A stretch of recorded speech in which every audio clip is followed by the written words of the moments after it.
Matiari report अजीज़गुल Khyber गरीब ऐं मिस्किन मारोड़न के बेघर करण की साज़िश बंद कई वही। Human rights protection and social justice की टीम भिड़शाह की अलमदीना कॉलोनी वासी के एहतजाज में शामिल थी वही। शहर के पब्लिक स्कूल सामू इंसामिया पारा अलमदीना कॉलोनी के 50 खां वधीक घरन के खाली कराने के लिए नोटिस जारी करण बाद रहवासी सिरापा एहतजाज बणिजी विया आहिनि। रहवासी ज़िले इंसामिया खिलाफ मुसलसल 2 ॾींहनि खां एहतजाज करे रहिया आहिनि। Human rights protection and social justice के मरकज़ी चेयरमैन राना गुलाम नबी राजपूत की अगवानी में टीम रहवासिन वट पहुंची हाफिज़ तालिब हुसैन जलवानी, हनीफ रिंद, नज़ीर अहमद रंग ऐं ॿियनि खां तफ़सील वरता ऐं उन्हनि जे एहतजाज में शिरकत कई। उन दौरान शहदादपुर रोड ते रैली कढी ज़िले इंसामिया खिलाफ सख्त नारेबाज़ी कई वई ऐं रहवासिन पारां पाण साण ऐं क़ौमी शहर ते धरणे जो चिता ॾिनो वियो। जॾहिं त human rights protection and social justice अॻवाननि पारां रहवासिन जी हर मुमकिन जाइज़ ऐं कानूनी मदद जो ऐलान कियो वियो। वफ़द में मोहम्मद सूमार, वफा मिनाटी विंग अगवान प्रकाश सिंह, राना गुलजार राजपूत, रजीब अली बलोच, राना तारिक अशरफ, राना नदीब राजपूत, हुजूर बख्श मला ऐं ॿिया शामिल हुआ। ह्यूमन राइट्स अगवाननि पारां इंसामिया जे अड़े अमल की सख्त लफ़्ज़नि में मज़म्मत कई वई ऐं चयो त ग़रीब ऐं मिस्किन माण्हुनि सां का बि ज़्यादती बर्दाश्त न कंदासीं ऐं उन्हनि खे अकेलो न छॾींदासूं। शहर में केतिरा ई सरकारी प्लाट मौजूद आहिनि, सिर्फ़ अलमदीना कॉलोनी वासियुनि खे बेघर करण की साज़िश क़ाबिले क़बूल नाहे।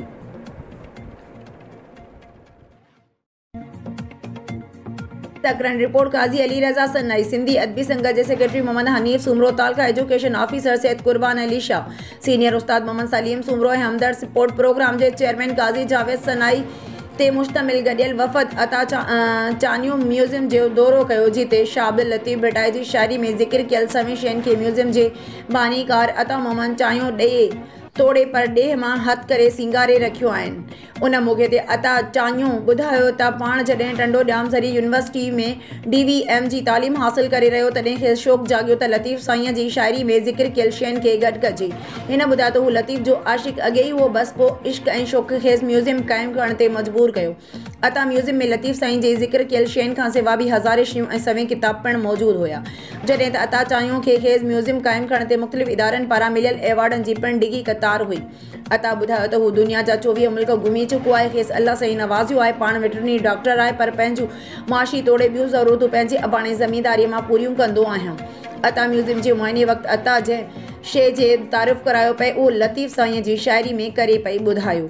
जिते मौजूद साज़ सकरन जे सेक्रेटरी मोहम्मद हनीफ सुमरो चयो त असांखे अता म्यूज़ियम जो दौरे सां जिते ॼाण हासिल थी आहे उते रूहानियत पिणु हासिल थी।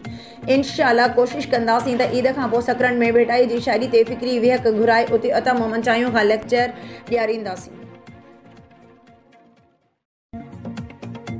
मेहर रिपोर्ट में रियाज़ सुमरो, मेहर में एक दफ़ो ॿीहर बदमनीअ जी लहर पखिड़िजी वई, चोरियूं फुरूं धाड़ा मामूल बणिजी विया।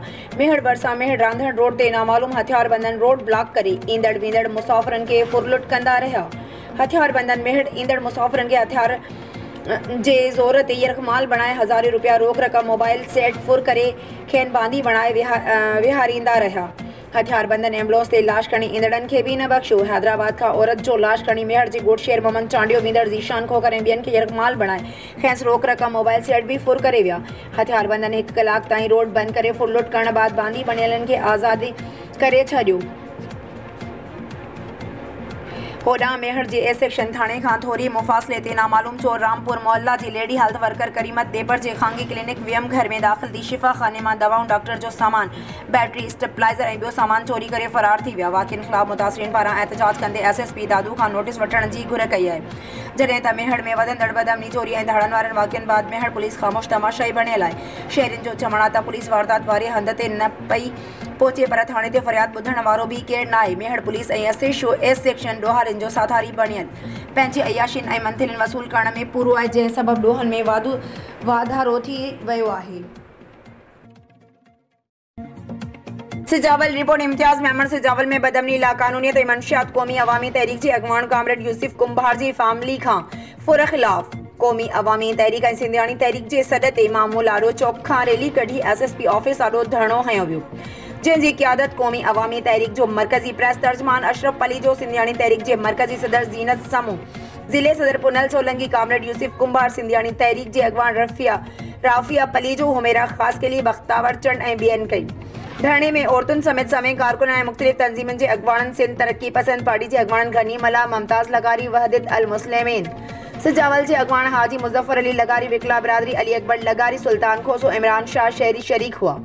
उन मौके ते क़ौमी अवामी तहरीक जे मरकज़ी तर्जुमान अशरफ अली जे ख़िताब कंदे चयो त सजावल ज़िलो चोरन, मंशात फ़रोशन ऐं जुआरनि जे रहम करम ते आहे। ज़िले जे शहरनि ऐं ॻोठनि में सरेआम मंशात विकामे थी, नौजवान नस्ल तबाह थी रहियो आहे। हर हंधि जुआ जा अॾा हली रहिया आहिनि। चोरनि ऐं फुरनि माण्हुनि जूं निंडूं हराम करे छॾियूं आहिनि। ॾींहं ॾिठे जो फोरू रस्तनि ते अची माण्हुनि खां गाॾियूं ऐं पैसा फुर करे वञनि था। पुलिस शहरनि खे तहफ़ुज़ ॾियण बदिरां ॾोहारनि जी सहूलियतकार ऐं मुहाफ़िज़ बणियल आहे। सिंधियाणी तहरीक जे मरकज़ी सदर ज़ीनत समूह ख़िताब कंदे चयो त कुझु वक़्तु अॻु क़ौमी अवामी तहरीक ज़िले सजावल जे सीनियर नायब सदर कामरेड यूसुफ कुम्हार जी फैमिली खां फोर थी, पर पुलिस अॼु ताईं को बि एक्शन नाहे वरितो। सजावल ज़िले जो अवाम लावारिस बणियल आहे। ॾोहरनि खे हुकूमती वॾेरनि जी सरपरस्ती आहे। मीरपुर खास रिपोर्ट सूमार समय जो उबैदुल्ला सिंधी अमली जिदोजहद ज़रिए अंग्रेज़ सरकार ख़िलाफ़ तहरीक हलाई।